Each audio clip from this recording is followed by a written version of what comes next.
হৈছে খুমটাই সমষ্টিত এতিয়া ধনশিৰি নৈয়ে কাল ৰূপ ধাৰণ কৰিছে আৰু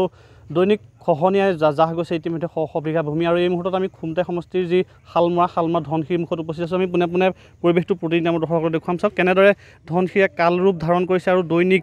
শ বিঘা ভূমি ইতিমধ্যে নদীৰ বুকুত জাহ গৈছে আৰু চাওক আমি প্ৰতিদিনে আমাৰ দৰ্শকসকলক এই দৃশ্যটো দেখুৱাইছোঁ চাওক কেনেদৰে বিদ্যুতৰ খুঁটা পৰ্যন্ত কেনেদৰে ধনশিৰি নৈ বুকুত ইতিমধ্যে জাহ যোৱা উপক্ৰম হৈছে আৰু ইয়াতে কেইবাটাও পৰিয়াল ইতিমধ্যে ইয়াৰ পৰা উঠি যাবলগীয়া এক পৰিৱেশ হৈছে চাওক এয়া হৈছে ধনশিৰিৰ পাৰতে আছে এনেধৰণে বহুখিনি পৰিয়াল ইতিমধ্যে সৰ্বশান্ত হৈ পৰিছে পৰিয়ালসমূহে ঘৰ দুৱাৰ ভাঙি নিজৰ সপোনৰ ঘৰখন ভাঙি এতিয়া অন্য স্থানলৈ গতি কৰিবলগীয়া এটা পৰিৱেশ সৃষ্টি হৈছে এয়া হৈছে চাওক প্ৰতিদিনে আমাৰ দৰ্শকসকলক দেখুৱাইছোঁ খুমটাই সমষ্টিৰ যি শালমৰা ধনশিৰি মুখৰ পৰিৱেশটো আমি প্ৰতিদিনে আমাৰ দৰ্শকসকলক দেখুৱাইছোঁ আমি চাওক দৃশ্যটো দেখুৱাইছোঁ কেনেদৰে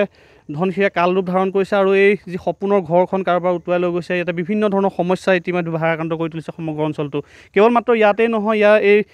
নিকটৱৰ্তী ইতিমধ্যে যথেষ্ট অশনি সংকেত কঢ়িয়াই আনিছে আৰু খুমটাৰ বিধায়ক মৃণাল শইকীয়া ইতিমধ্যে ইয়াত আহি উপস্থিত হৈছে আৰু গোটেই পৰিস্থিতিটো পৰ্যবেক্ষণ কৰিছে আৰু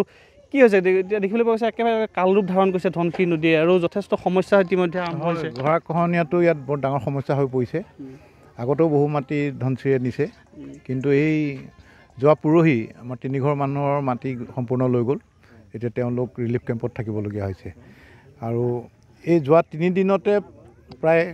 50-100 ফুট মাটি লৈ গ'ল আৰু মানুহৰ ঘৰৰ সীমা পাই গ'ল যিকোনো মুহূৰ্ততে ঘৰখিনি লৈ যাব পাৰে আৰু এইটো আমাৰ ধুদুৱাৰলিলে বেছি দূৰ নাই ইয়াৰ পৰা আৰু ইয়াত হাজাৰ হাজাৰ মানুহ আছে ইয়াত খুব ঘন বসতিপূৰ্ণ এটা অঞ্চল এইটো সেইকাৰণে এইটো যদি অতি সোনকালে বিহিত ব্যৱস্থা কৰা নহয় তেনেহ'লে বহুত আগলৈ সমস্যাটো বহুত বাঢ়ি যাব মই ইতিমধ্যে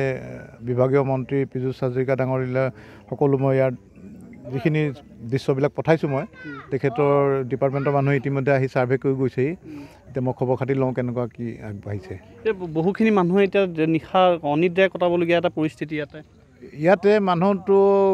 ভয় লাগিবই এতিয়া গৰাখহনীয়াত কিমান মানুহ আমাৰ সৰ্বশান্ত হৈছে বা মানুহে প্ৰাণ হেৰুৱাবলগীয়া হৈছে ইয়াতো যিখিনি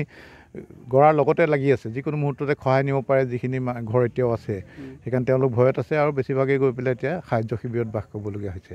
হৈছে বিধায়কগৰাকী ইতিমধ্যে আহি দুখৰ সমভাগী হৈছে বাইদেউ আপোনালোকৰ সমস্যা এতিয়া হৈছে কি সমস্যা ৰাতিটো থাকিব নহয় ইমান দিগদাৰ হৈছে গোটেই ৰাতিটো খহি থাকে গৰা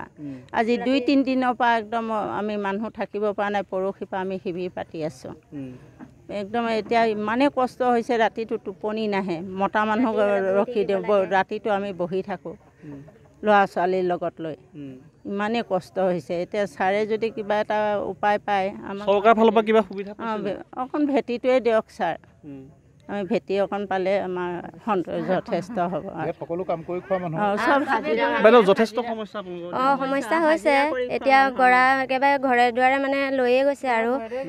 মানে যদি আৰু অকণমান থাকিবলৈ মাটি দিয়ে আৰু চৰকাৰে তেতিয়া আমি ভাল পাম মানে একেবাৰে মানে অসুবিধা হয় ৰাতি হ'লে মানে টোপনি নাহে ল'ৰা ছোৱালী লৈ মেলি মানে বুকুত এনেকৈ নদী কাণত থকাটোও বৰষুণ দিলে এতিয়া গৰা খহিছে ঘৰ দুৱাৰ চব খহি যাব তেনেকৈ যদি আমাক অকণমান সুবিধা দিয়ে তেতিয়া আমি ভাল পাম আৰু বিধায়কগৰাকী আহিছে আপোনালোকৰ ওচৰলৈ তেখেতক কৈছোঁ আৰু ছাৰে কি কৰে এতিয়া আমাক যদি অকণমান মাটি দিয়ে ধৰ ভেটিটো জোখৰে তেতিয়া আমি অকণমান ভাল পাম আৰু চব আমি দিন হাজিৰা কৰি খোৱা মানুহ তেনেকৈ চলি আছোঁ আৰু মতা মানুহ এতিয়া হাজিৰা কৰিবলৈ যাব পৰা নাই ধৰ ল'ৰা আপোনালোকৰ এতিয়া খোৱা বোৱা সমস্যা যিহেতু দিন হাজিৰা কৰা মানুহ দিনে আমি কাম কৰিলেহে ধৰক আমাৰ চাউল মুঠি আনি আমি ঘৰত খাওঁ হয়নে আৰু মোৰতো বিশেষকৈ ল'ৰা এটা কলেজলৈ গৈ আছে এতিয়া মোৰ মানে এইবুলি ফাৰ্ষ্ট ডিভিজন মানে পাইছেহে ধৰক মই ল'ৰাটো মানে এইকেইদিন মানে কলেজত যাবলৈ মানে পইচা দিব পৰা নাই জানে নাই বহুত অসুবিধা হৈছে আৰু তেনেতে মোৰ মানে পাকঘৰটো গুচি গ'ল আৰু চৰকাৰে দিয়া ঘৰ আছে সেইটোও মানে যাওঁ হৈ আছে জানে আৰু বিশেষকৈ মোৰ বহুত অসুবিধা হৈছে ঘৰটো যদি ভাগি যায় আপোনালোকৰ দেখোন একেবাৰে থাকিবলৈ ঠায়ে নাই তাৰমানে আৰু পানী বাঢ়িলেতো আমি অকণো থাকিব নোৱাৰিবা এইবাৰ পানী বাঢ়িলে আমি অকণো থাকিব নোৱাৰোঁ তাৰমানে এইকেইদিন মানে যেনে তেনে আমি কেম্প কৰিহে আছোঁ ধৰক বিধায়কগৰাকী আপোনাৰ কাষলৈ আহিছে আমাৰ কাষলৈ আহিছে তেওঁক মানে আমি বাৰে বাৰে অনুৰোধ কৰিছোঁ ধৰক আমাক মানে অকণমান ঠাইডোখৰ দিয়ে যেনিবা মাটিডোখৰ দিয়ে বুলি আমি বহুত আশা ৰাখিছোঁ আমি লাগিলে হাজিৰা কৰিয়ে খাম